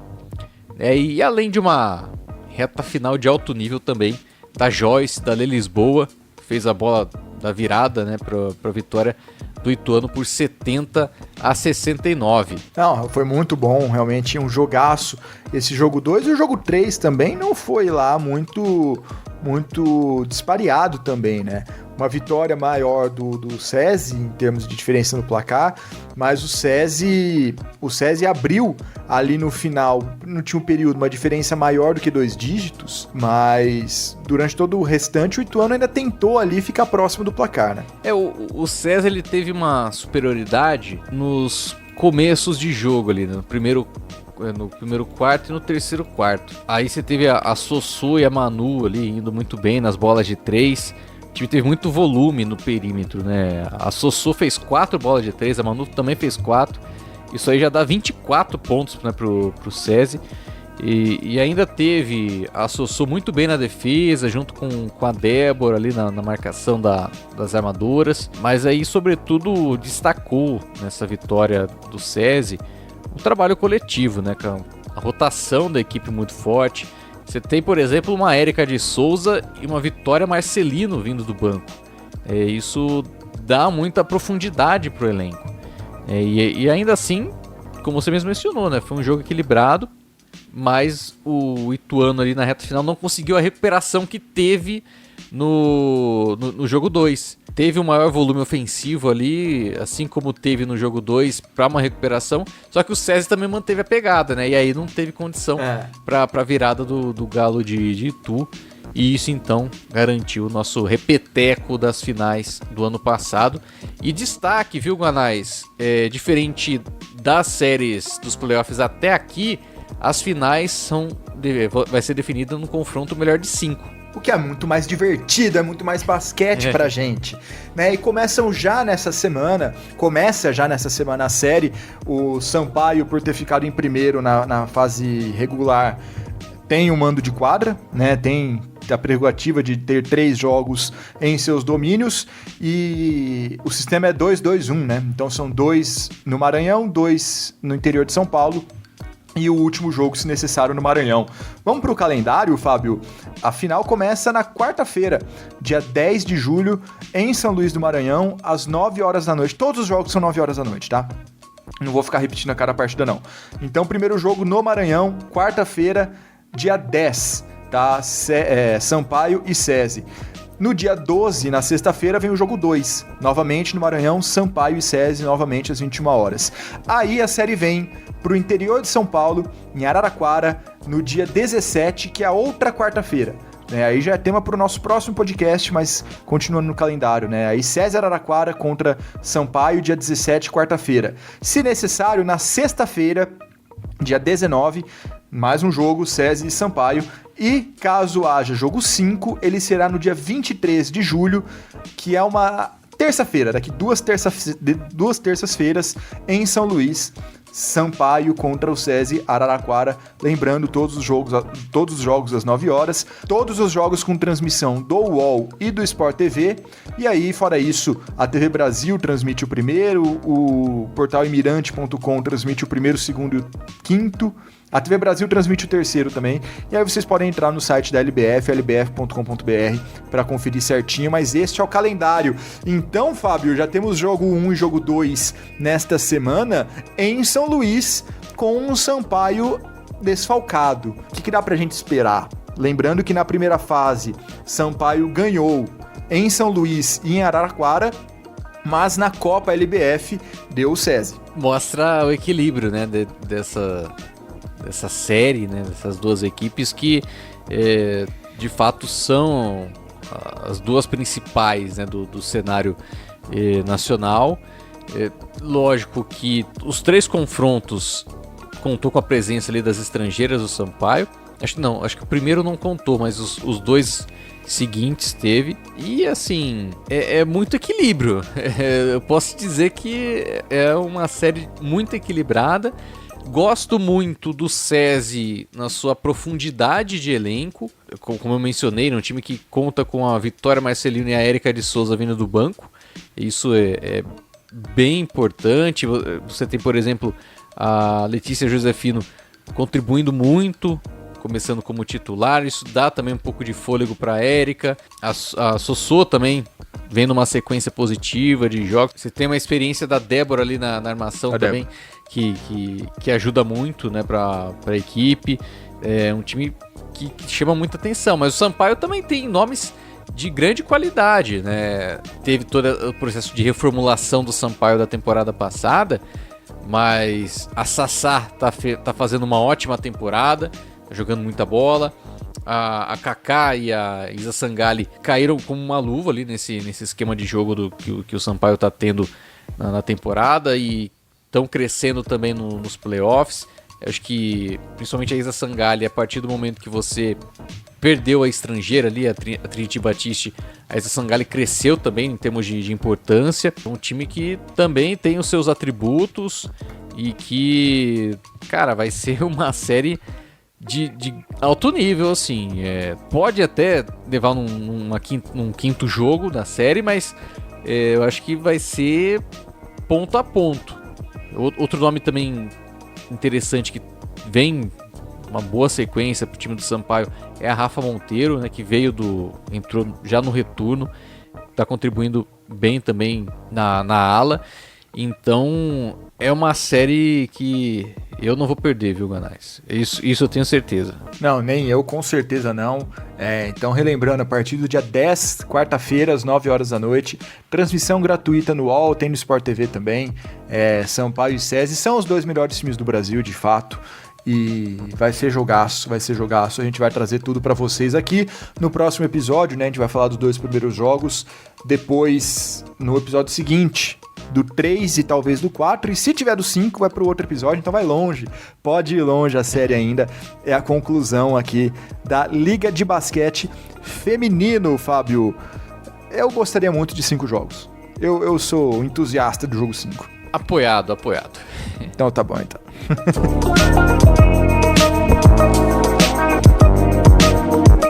E agora a gente vai falar do basquete de base, viu, Ganais? Vamos falar de, primeiro, Interligas LDB, porque teve aí no meio do bololô todo aí de pré-olímpico, né? Tivemos a LDB e a Interligas LDB, né, que é uma disputa entre a Liga de Desenvolvimento, né, equipes da Liga de Desenvolvimento de basquete com os times da Liga de Desarrollo do basquete argentino, que aconteceu em São Paulo, né, no ginásio do Paulistano ali. Teve, do lado do Brasil, teve Corinthians, Pinheiros, Franca e Paulistano, né? Foram esses 4. E aí você teve o Ginásio Esgrima junto com Obras Sanitárias, Instituto de Córdoba e Boca Juniors, né? Os representantes do basquete argentino. E terminou ali com vitória, pódio completo, né? Pódio completo da LDB brasileira, com o Paulistano campeão, batendo o SESI Franca, e o Pinheiros na terceira colocação, né, batendo ali o Obras Sanitárias. Pois é, muito legal essa iniciativa do Interligas, né? Talvez nesse ano com um timing ali um pouco prejudicado por causa do pré-olímpico, mas também era o espaço da LDB que dava para encaixar, né? Então é um intercâmbio interessante, é uma iniciativa boa das duas ligas, né, melhor dizendo, da Liga Brasileira e da Liga Argentina, que mostra, né, como que o basquete brasileiro hoje é superior ao argentino. A gente está com um trabalho que está rendendo mais frutos, está rendendo mais jogadores, que a geração dourada da Argentina realmente ficou para trás, né? E que nesse momento o Brasil está melhor. Tem o aspecto financeiro que transforma o NBB numa liga melhor que a Liga Argentina, por a gente, em tese, conseguir trazer mais jogadores. Atenção que isso pode mudar para a próxima temporada, mas é assunto para outro episódio. Mas a gente vê que desde a base, né, a gente conseguiu ser superior, a gente bateu eles também no Sul-Americano, na Copa América masculina, Sub-18, a gente ganhou deles. Então, a gente vem colecionando muitos resultados superiores ao basquete argentino. Essa Interligas acho que serve mais uma vez para mostrar isso também. E por falar em LDB vai começar também a segunda fase, né? Segunda etapa da primeira fase etapa, né? Da LDB, com os jogos começando no dia 12, vão até próximo domingo, lá do dia 21, né? De 12 a 21 de julho. Todas as transmissões no NBB Basket Pass, né, Guanais? Pois é, por enquanto ainda não temos jogos para essa semana, né, para essa etapa. Se tivermos, se aparecer alguma coisa, a gente vai avisar nas redes sociais com toda certeza, mas por enquanto tá tudo no Basket Pass. E lembrando que as transmissões são gratuitas da LDB, você não precisa pagar nada, é só ir lá fazer o cadastro que você consegue ver, testar e acessar a plataforma para ver o que você acha, acompanhar a Liga de Desenvolvimento de Basquete. Uma pena, né, que não foi para os parceiros ainda nessa etapa. Um problema contratual ali com o Basket Pass.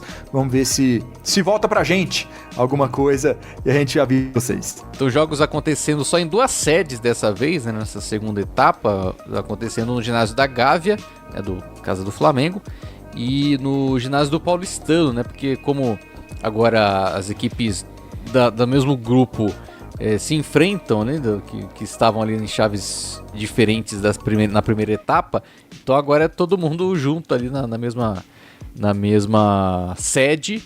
A gente vai ter o grupo B jogando no Rio de Janeiro e o grupo A jogando em São Paulo, então, e fica o convite para você também que estiver de boa aí no próximo sábado, 13h, eu estarei na transmissão pelo NBB Basket Pass de São Paulo e São José. São Paulo e São José, 13h, no sábado. Show de bola, bom jogo, inclusive, ali na disputa pelo G4. Interessante. A gente já tinha falado na semana passada, né? No grupo A a gente tem ali o Minas, o Pinheiros despontando, além do Paulistano, mas a gente viu o Cerrado com uma campanha legal, Bauru com uma campanha legal, também Mogi tem um bom time. Já pelo grupo B, Corinthians e Flamengo dominando, mas Franca e São Paulo também foram muito bem, Caxias e Botafogo com times legais, com times interessantes, então são várias atrações aí, são muitos times, são muitos jogos. Aqui não dá para passar o calendário. Entrem no site da Liga Nacional, lnb.com.br, para conferir o calendário da LDB. E, inclusive, o time da Liga divulgou, né, um levantamento muito legal, né, que dos 12 jogadores que se classificaram para Paris, 9 jogaram a LDB. Né? Lembrando que a LDB não começou junto com o NBB, né? A Liga de Desenvolvimento começou um pouquinho depois, começou ali em 2011, então alguns anos, 3 anos depois do NBB, e aí você pega Caboclo, Lucas Dias, Jorginho, Iago, Léo Mendel, Gui Santos, Didi, Felício e Mãozinha, todos eles jogaram pela LDB em algum momento, então realmente mostra a relevância da competição, né, como que realmente ajuda a mostrar alguns grandes talentos pro mundo. Quem não jogou foi o Marcelinho Huertas, mas esse estava lá no século XIX, junto com o James Naismith. Ele ajudou ali a invenção do basquete. Era na época da cesta de madeira mesmo, né? Isso, aquela bola de capotão e você jogava de terno, né? Clube para meninos, né? Clube para garotos que jogavam. Quem mais não jogou? O Benite acabou não jogando. E... Raulzinho. Não, Raulzinho tava na lista. Não, Raulzinho não jogou. Como não? Não jogou, pois é. Quando eu fui fazer... Que loucura! Raulzinho não jogou. Quando eu fui fazer o jogo do Minas, né, pela LDB, eu vi que o Raulzinho ele não jogou LDB. Ele Verdade. Foi revelado, então mas não jogou. Então não tem Raulzinho. Então Raulzinho, Benite e Huertas, que não jogaram. Outra ação interessante que a gente viu, né, nessa última semana aí, que foi divulgada pela Liga Nacional, Guanais, a parceria que visa oferecer uma continuidade aí no pós-carreira, né, para os atletas em quadra aí, uma parceria então da Liga Nacional, né, com o pessoal ali do Centro Universitário do Atleta Brasileiro, né, para trazer justamente uma continuidade, né, pro cara que joga basquete, também pensando no pós, né, da sua carreira. É uma questão, cara, que a gente vê muito na NBA, esse cuidado com a continuidade da vida do ex-atleta, ou do pós-atleta, né, como chamam aqui. Você falar ex-atleta? Vamos combinar de falar ex-atleta? Sei lá. Mas porque, no final das contas, por mais que, mesmo no basquete, né, que tem cifras muito diferentes das que a gente vê no futebol, os jogadores ainda ganham salários muito acima da média do trabalhador brasileiro, mas a carreira é curta. Né? A carreira é curta, é uma carreira que muitas vezes debilita demais o corpo, te incapacita de fazer algumas coisas depois que você se aposenta das quadras.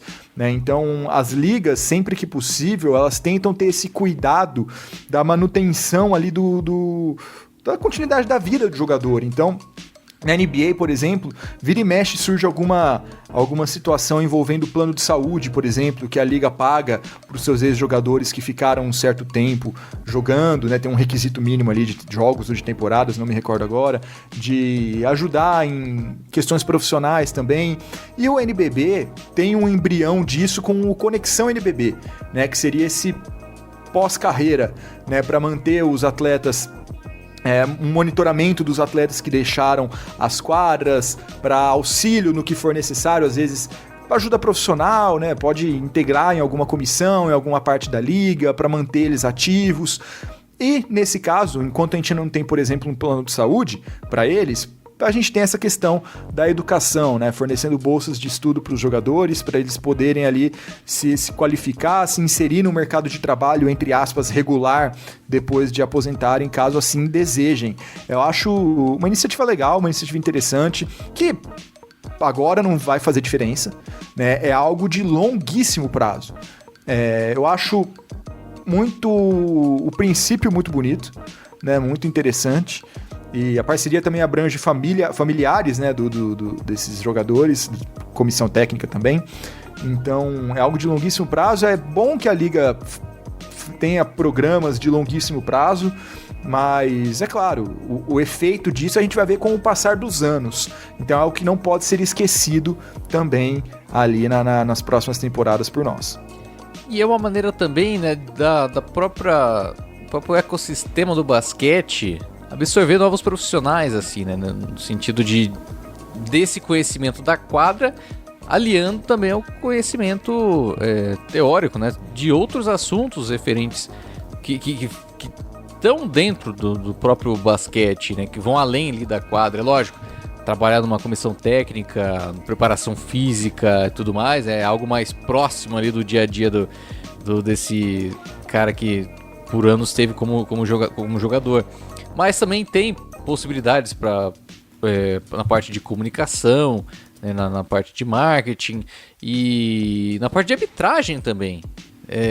Tem alguns casos na NBA mesmo, de caras que foram atletas, né, que chegaram até a disputar a NBA, mas não tiveram lá tanto sucesso, e que foram para o campo da arbitragem, né? E que hoje estão lá, fazem parte do grupo de árbitros da NBA. Né? Então, é uma maneira do próprio basquete, ou do próprio profissional de basquete, né, se realocar dentro do próprio cenário, da própria área que ele está atualmente. Exatamente. Também nessa semana tivemos ali a criação do Projeto Caboclo para Jovens Altos e Projeto Camila Cardoso para Jovens Altas, né? A CBB querendo mapear, querendo conhecer jovens meninos e meninas de 12 a 16 anos que tenham ali uma altura específica, né, os meninos, né, de 12 a 16 anos que tenham entre 1,82 m a 2 metros e meninas de 12 a 16 anos que tenham de 1,77 m a 1,95 m. Eles criaram um formulário no site da CBB, cbb.com.br, ou digitem Projeto Caboclo, Projeto Camila CBB, vocês vão achar. E até falando aqui, lendo o que está no site. O objetivo é conhecer jovens altos e com biotipo interessados em ingressar no basquete, ajudar a encontrar um clube ou projeto próximo de casa, acompanhar seu desenvolvimento e conhecer melhor através de camps e programas de medição e acompanhamento técnico e integrar ao projeto nacional em caso de destaque local e torneios futuros. É uma iniciativa que eu tenho dúvidas quanto à eficácia, mas que não vai matar ninguém, né? Não vai fazer mal pra ninguém. Se sair alguma coisa daí, ótimo. Então, às vezes, um tirambaço no escuro, né, para ver se descobre algum menino, alguma menina grande aí. Eles estão indo primeiro pelo físico, né, porque eu acho até uma abordagem curiosa, porque interessante até. Não, porque você não tem como... Você não vai sair formando todo mundo. Sim. A partir do momento que você não tem condições, infelizmente hoje, você não tem condições de fazer uma formação adequada no Brasil inteiro, você tenta garimpar alguém que tem biotipo e dar formação para essa pessoa, tá? Não é o ideal? Você pode perder ainda muitos talentos pelo caminho? Pode, mas é um ponto de partida. E como eu disse, não vai matar ninguém, né? Também não é por isso que os meninos e meninas que são mais baixos do que esse requisito estipulado nunca vão poder jogar basquete, não é esse o caso. Mas acho interessante, tomara que surja algum efeito aí. Então, se você se encaixa nessa descrição, primeiro procure certinho o regulamento, né? Vê o parâmetro, porque a altura vai aumentando, né? 12 anos tem que ter altura X, 13 anos o requisito sobe um pouco de altura, 14 anos tem que ser mais alto ainda. Então, vê lá se você se encaixa, se você conhece alguém que se encaixa, espalha essa mensagem. Não adianta nada a gente sempre lamentar nas derrotas que... quantos Bruno Caboclo não estão perdidos no interior do país, e quando a gente tem a chance de ver um projeto do tipo, não levar a essas pessoas, né? Então, mostre para quem você conhece. Se você tem algum cumpridão aí na sua família, encaminha, vai que a gente descobre alguém. Quantos Bruno Caboclo não jogam vôlei? Também. Existe uma disputa com outras modalidades.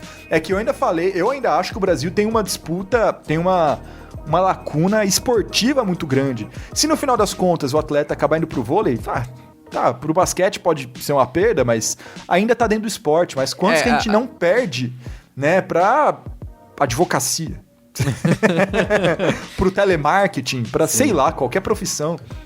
Pra culinária, assim, sei lá. Mas descubra aí alguma profissão.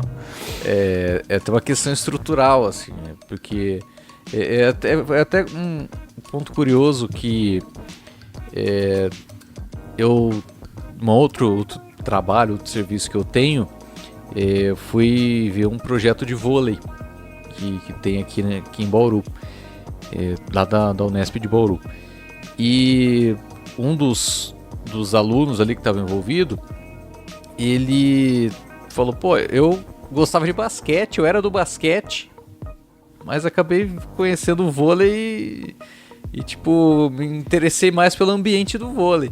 Né? E até, acho que até essa falta de estar presente, de estar ali como a gente falou, do ecossistema do basquete, também, né, acaba afastando um pouco da realidade o basquete da realidade da pessoa. E até por isso que eu vejo que muita gente, nesses últimos anos aí, que até tinha um potencial para o basquete, mas o vôlei deu mais condições, deu mais possibilidades para ele crescer, e abraçar aquele esporte, e com isso acabou optando pelo vôlei. Então acho que isso de garimpar, né, de buscar já ali lá no princípio, 12 anos, não sei se é muito princípio, mas já tem ali uma condição para saber, né, um potencial atleta para oferecer a possibilidade dele jogar basquete. Eu acho que isso é bem interessante mesmo.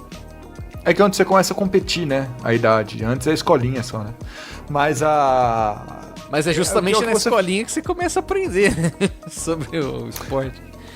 Não, então, mas é um tiro no escuro pra ver se você não tem um diamante bruto aí, né? Sim. A ideia não é só a formação aqui, realmente procurar por biotipo, é uma busca mais crua, digamos assim. E até o que você falou é aquilo, muita gente joga o que tem, né?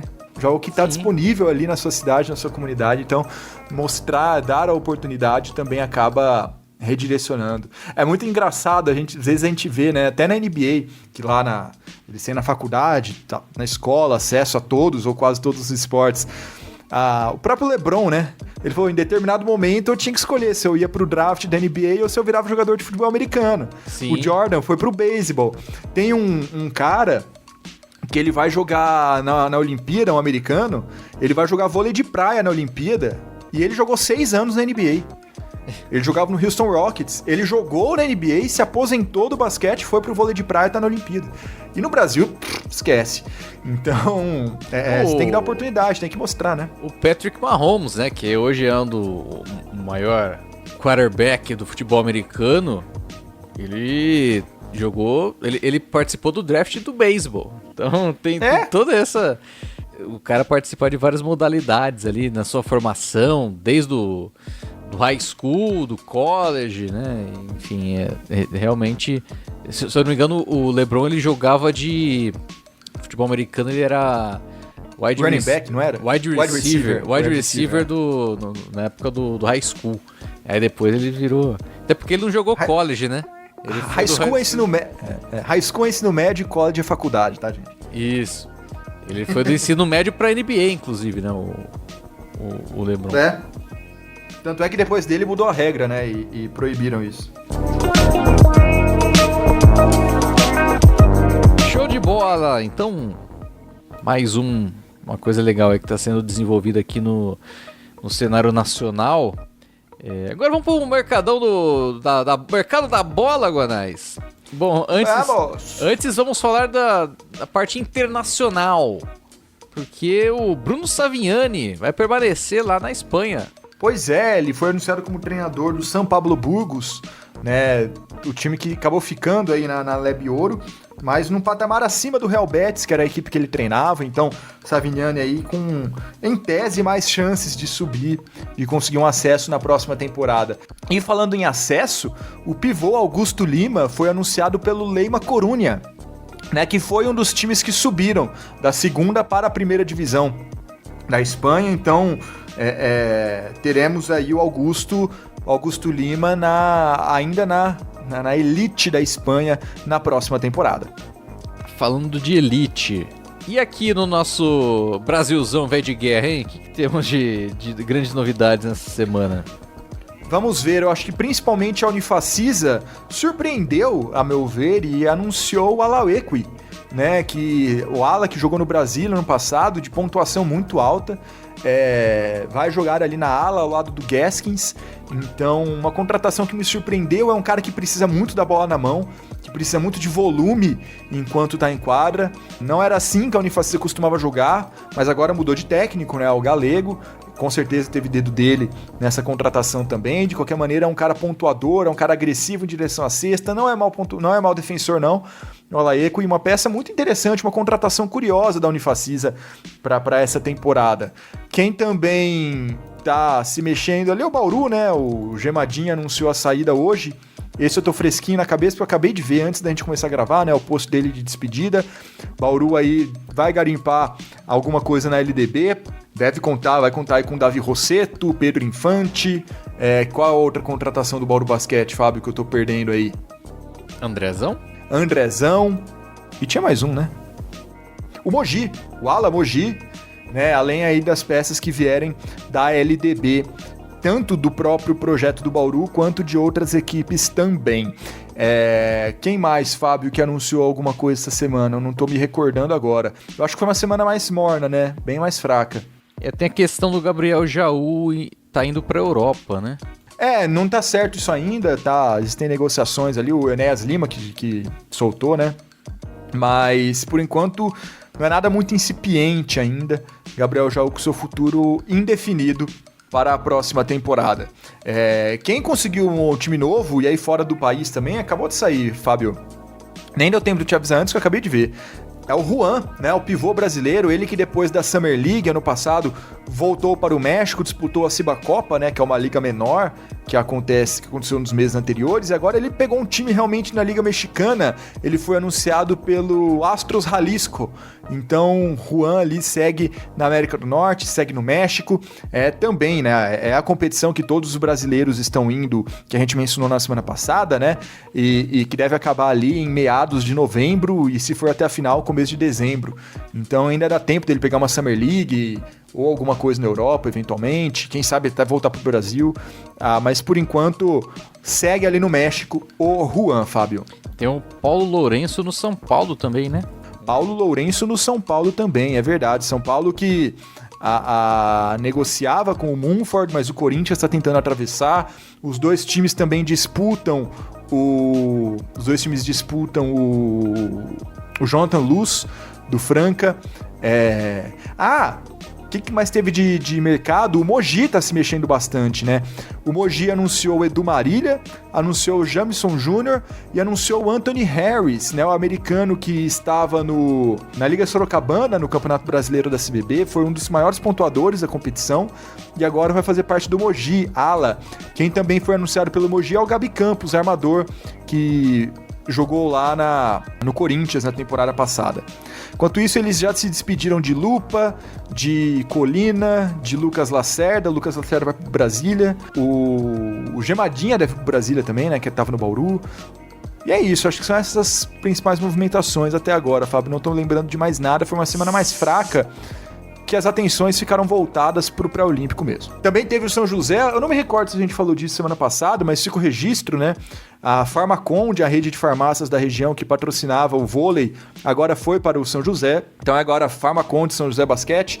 E que com isso o time vai jogar também na Arena Farmaconde, né? Que é o ginásio novo lá na cidade de São José dos Campos. Que estão contando. E não, é diferente, né? É o mesmo. A gente já teve essa discussão aqui, mas... Tá certo. Eu não vou discutir isso agora. Mas que no elenco anunciou Ruivo, Buiú, Betinho, o argentino Vieto, Renato Carbonari e quem mais? Eu tô esquecendo do último nome, mas a gente já falou todos do São José nas últimas temporadas, nos últimos episódios, né? Sim. E um outro nome que eu vi aqui também, Guanais, que tá livre no mercado, anunciou isso oficialmente, né? É o Raulzinho, né? Que foi de fato dispensado do Fenerbahçe, né? Ali por conta da lesão, inclusive. Depois que ele se lesionou, o Fenerbahçe dispensou ele e declarou: eu tô livre no mercado, viu? Tô na pista. Pois é, vamos ver como vai ficar a questão física do Raulzinho, se ele vai jogar Olimpíadas. Caso jogue, quanto destaque ele vai ter, né? Porque Olimpíada é vitrine pra isso também, né? Tem muitas carreiras transformadas em Olimpíadas. Então, a gente tem que aguardar isso também, mas o Raulzinho tem muito mercado na Europa ainda, né? Acho que é muito improvável imaginarmos ele voltando pro Brasil. Seria lindo, seria sensacional. Mas eu acho muito improvável que isso aconteça. E eu duvido que ele vá decidir alguma coisa enquanto tá nesses trâmites aí de Jogos Olímpicos, né? Vamos com calma, né? Vamos esperar depois. Vamos com calma. Tem tempo pra isso. Ainda sobre mercado, né? A gente falou nos últimos episódios das possibilidades de Summer League para os brasileiros, não rolaram. Daniel Oeni não vai disputar, o Bruno Caboclo não vai disputar. O único brasileiro inscrito na Summer League que já começou, inclusive, é o Gui Santos. Ele, inclusive, está sendo relacionado nos jogos do Golden State Warriors, mesmo estando na Letônia. Claro, não é um problema. Será que ele tem um dublê? Não tem. Não é um problema ele perder essas partidas, mas havendo oportunidade, Gui Santos está inscrito, mas é o único. Muito bem! Podemos encerrar, Guanais? Podemos encerrar felizes de... Cara, nesse século é a segunda vez que a gente classifica para uma Olimpíada. A gente disputou 1996 e a gente ficou de fora de Sydney, de Atenas e de Pequim. Classificamos em Londres, no Rio de Janeiro éramos sede, não classificamos em Tóquio e agora finalmente, de novo, estamos lá dentro, estamos em Paris. Fábio, muito obrigado. Obrigado também a todo mundo que chegou nas nossas redes sociais. Se ainda tem alguém no final desse podcast nos ouvindo, uma galera chegou aí no meu perfil, no Duas Saídas também. Então, sejam bem-vindos, sejam bem-vindas. Este é o Duas... Não, mentira. Isso é lá no comecinho, que o Fábio falou em francês hoje. Mas muito obrigado, galera. Nas próximas semanas aí, a gente pode esperar bastante... expectativa das Olimpíadas, final da LBF, LDB, Mercadão, tudo que acontecer aí, vamos trazendo e daqui a pouco também a gente já começa a falar de Campeonato Paulista, né, Fábio? Pouco menos, mas vamos falar. Começa em agosto, mas a gente vai falar. A gente vai falar. É isso aí, pessoal. Valeu demais. Mais uma edição aqui pra conta. E fica o convite aí pra você seguir acompanhando a gente aqui, né, no YouTube, no Spotify também. Dá o seu 5 stars. E tá legal demais. Você também, né, marcando presença, acompanhando a gente aqui no Duas Saídas. Semana que vem tem mais, muito mais, sobre o basquete brasileiro. Forte abraço. Falou!